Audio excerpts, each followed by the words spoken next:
Top headline present করছে BM news channel. সকাল সকাল আবার মৃত্যুর খবর নিয়ে শুরু করছি।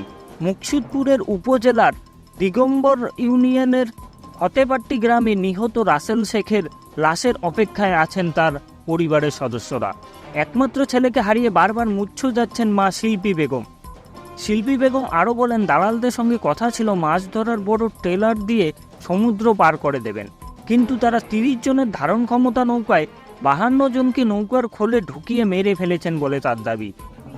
তিনি ছেলের হত্যার বিচার চান। ধোনির জার্সি নিয়ে দেশে ফিরলেন মোস্তাফিজ। চেন্নাই সুপার কিংসের আগে আইপিএলে আরও 4টি ফ্র্যাঞ্চাইজির হয়ে খেলেছিলেন মোস্তাফিজুর রহমান।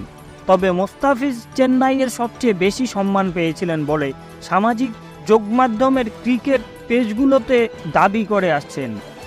তাদের দাবিটা যে অমূল্য নয় সেটাও আরেকটি প্রমাণ দিয়ে দিল। আইপিএল ছেড়ে বাংলাদেশে ফেরার আগে মোস্তাফিজের নিজের একটি জার্সি উপহার দিলেন মহেন্দ্র সিং ধোনি। ধোনির হাত থেকে জার্সি নেওয়ার মুহূর্তের একটি ছবি মোস্তাফিজ তার নিজের ফেসবুক অ্যাকাউন্টে পোস্ট করেছেন।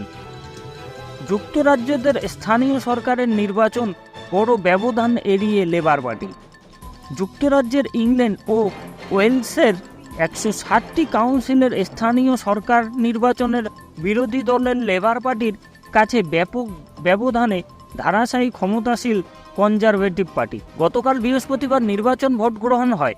যুক্তরাজ্যের স্থানীয় সরকার নির্বাচনে বড় ব্যবধানে এগিয়ে লেবার পার্টি। যুক্তরাজ্যের ইংল্যান্ড ও ওয়েলসের 160টি কাউন্সিলের স্থানীয় সরকার নির্বাচনের বিরোধী দল লেবার পার্টির ব্যাপক ব্যবধানে কনজারভেটিভ পার্টি। গতকাল বৃহস্পতিবার নির্বাচনের ভোট গ্রহণ হয়। এখন পর্যন্ত আংশিক প্রকাশিত ফল দেখা গেছে যে তার কিয়ার স্টারমারের লেবার পার্টি ঋষি সুনাকের কনজারভেটিভ পার্টির তুলনায় বড় ব্যবধানে এগিয়ে আছে। গত 40 বছরে এবার কনজারভেটিভ পার্টি স্থানীয় সরকার নির্বাচনে এমন ধারাশায়ী এলো। প্রশ্নপত্রে নিয়োগের জন্য মৌখিক পরীক্ষার আহ্বান। প্রাইমারি স্কুলের সরকারি শিক্ষক নিয়োগ পরীক্ষার 3য় ধাপের প্রশ্নপত্র ফাঁস হয়। প্রশ্ন ফাঁসের সকল উপাদান অর্থাৎ প্রমাণাদি ফেসবুকে ঘুরে বেড়াচ্ছিল। বিভিন্ন নিউজ পোর্টালেও প্রশ্ন ফাঁস হওয়া নিয়ে অভিযোগ আনা হয়েছিল, কিন্তু প্রাথমিক ও গণশিক্ষা অধিদপ্তর প্রশ্ন ফাঁসের অভিযোগ অস্বীকার করে। প্রশ্ন ফাঁস হওয়া নিয়ে ইতিমধ্যে গণমাধ্যমের কিছু প্রতিবেদন প্রকাশিত হয়েছে। এই প্রশ্ন ফাঁসের ঘটনায় কয়েকজনকে গ্রেপ্তার করা হয়েছে। উপজেলা নির্বাচনে তাদের পরিবারকে নিয়ে থাকতে হবে বললেন প্রধানমন্ত্রী শেখ হাসিনা। উপজেলা পরিষদের নির্বাচনে মন্ত্রী ও সংসদ সদস্যদের প্রভাব বিস্তার না করতে নির্দেশনা দিয়েছিলেন আওয়ামী লীগ সভাপতি ও প্রধানমন্ত্রী শেখ হাসিনা। নির্বাচনের মন্ত্রী ও সংসদের সদস্য এবং সজ্জনদের প্রার্থী করার বিষয়টি যে পছন্দ নয় সেটিও জানিয়ে দেন তিনি। যারা এখন পর্যন্ত প্রার্থী করেছেন তাদের ভবিষ্যতে পরিবারকে নিয়ে থাকতে হবে বলে সতর্ক করলেন প্রধানমন্ত্রী। বিএনপির নেতারা কেউ দেশ ছেড়ে যাচ্ছেন না বললেন রিজভী। বিএনপির নেতাকর্মীরা হতাশ ও ক্লান্ত নন, তারা কেউ দেশ ছেড়ে যাচ্ছেন না বলে জানিয়ে দিলেন দলের জ্যেষ্ঠ যুগ্ম মহাসচিব রাহুল করিম রিজভী। বরং আওয়ামী লীগের নেতা ও তাদের স্বজনেরা দেশ ছেড়ে যাচ্ছেন না বলে দাবি করলেন তিনি। রাজধানীর বাড্ডা এলাকায় পথচারীদের মধ্যে বিএনপির পক্ষ থেকে খাবারের পানি ও স্যানাইল কর্মসূচিতে রাহুল করিম রিজভী বলেন, বিএনপি নেতারা কেউ দেশ ছেড়ে যাচ্ছেন না। বছরে 4 বার বাড়বে বিদ্যুতের দাম। এমআইএফ এর সঙ্গে বৈঠক বিদ্যুৎ বিভাগের। ভর্তুকি ও চাপ কমাতে বছরে 4 বার বিদ্যুতের মূল্য সমন্বয় করবে সরকার। আগামী 3 বছরে এই প্রক্রিয়া বিদ্যুৎ খেতে ভর্তুকির চাপ সামলাতে বছরে 4 বার বিদ্যুতের মূল্য সমন্বয় করবে সরকার। আগামী 3 বছরে এই প্রক্রিয়া বিদ্যুৎ খেতে মোট ভর্তুকি কমিয়ে আনা হবে। এই সময় মোট 12 দফায় বিদ্যুতের দাম নিয়ে আসা হবে উৎপাদন খরচের সমান ও কাছাকাছি। সরকারের বিদ্যুৎ বিভাগের ঢাকা সফরে এই সময় আন্তর্জাতিক মুদ্রা তহবিল IMF এর প্রতিনিধি দলকে এই কথা জানিয়েছেন। কাশিমপুর কারাগার থেকে মুক্তি পেলেন মামুনুল হক।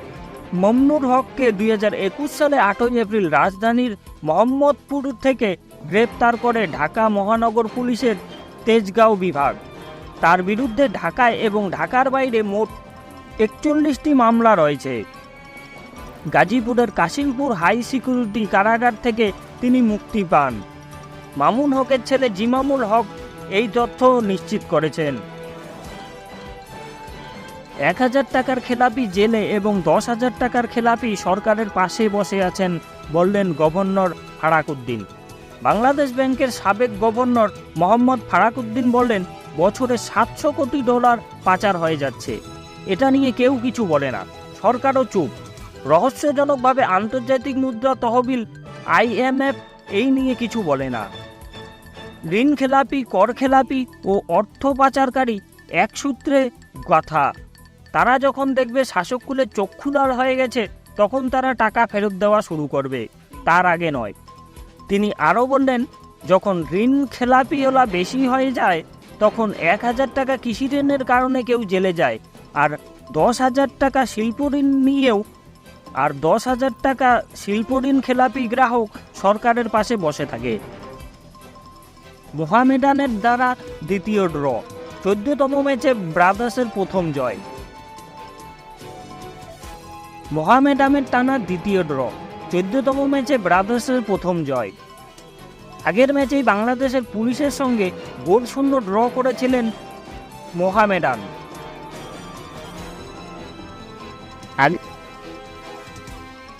আগের ম্যাচেই বাংলাদেশের পুলিশের সঙ্গে গোলশূন্য ড্র করেছিলেন মোহামেডান স্পোর্টিং ক্লাব।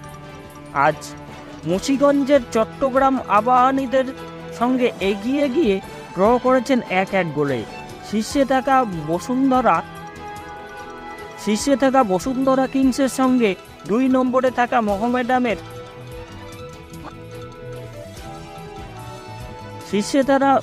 শীর্ষে থাকা বসুন্ধরা কিংসের সঙ্গে 2 নম্বরে থাকা মোহামেডানের শীর্ষে থাকা বসুন্ধরা কিংসের সঙ্গে 2 নম্বরে থাকা মোহামেডানের পয়েন্টের ব্যবধান 6।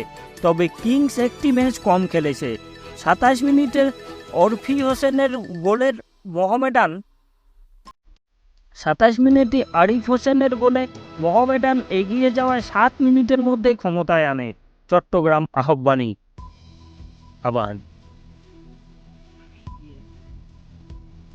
27 মিনিটের আরিফ হোসেনের গোলে মোহামেডান এগিয়ে যায় 7 মিনিটের মধ্যেই। ক্ষমতায় আসেন চট্টগ্রাম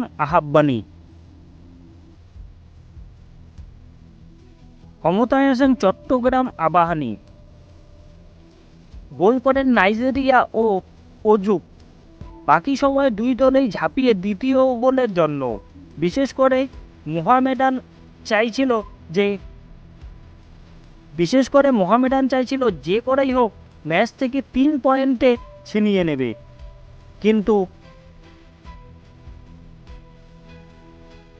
কিন্তু ফরোয়ার্ডদের ব্যর্থতার টানা দ্বিতীয় ড্র নিয়ে ফিরতে হয়েছে মোহামেডানকে। 2 মৌসুমের পর প্রিমিয়ারে ফিরে এসে আবার অবনতি হওয়ায় শঙ্কায় আসে ব্রাদার্স। 2 মৌসুমের পর প্রিমিয়ারে ফিরে এসে আবার অবনতি হওয়ার শঙ্কায় আছেন ব্রাদার্সের।